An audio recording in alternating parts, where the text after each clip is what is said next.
22শে শ্রাবণ। বর্ষার এই দিনটি বাঙালির হৃদয়ে এক গভীর স্মৃতির প্রতীক। আজকের দিনে বিদায় নিয়েছিলেন সেই মানুষটি যিনি বাংলা ভাষা ও সংস্কৃতিকে বিশ্বমঞ্চে পৌঁছে দিয়েছিলেন, কবিগুরু রবীন্দ্রনাথ ঠাকুর। তিনি ছিলেন কবি, গীতিকার, নাট্যকার, গল্পকার, চিত্রশিল্পী এবং শিক্ষাবিদ, অর্থাৎ এককালে এক মানব সম্ভার। তিনিই লিখেছিলেন দুই দেশের জাতীয় সঙ্গীত, জন গণ মন এবং আমার সোনার বাংলা।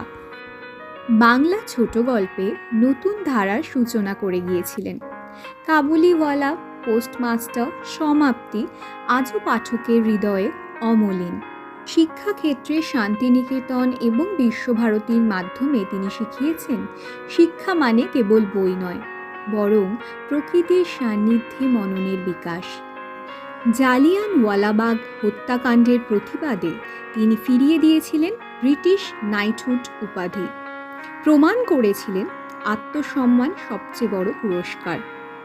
শেষ জীবনে চিত্রকলায় রেখেছেন প্রায় 2500-রও বেশি সৃষ্টির স্বাক্ষর, যেখানে ছিল রঙের ভেতর কবিতার গভীরতা।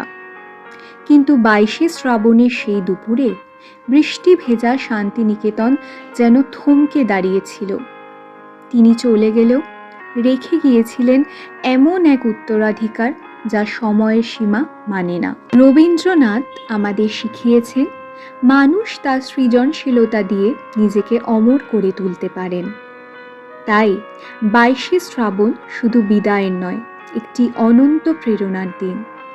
আপনাদের জীবনে কোন রবীন্দ্র সৃষ্টি সবচেয়ে গভীর ছাপ ফেলেছে আমাদের কমেন্টে জানান।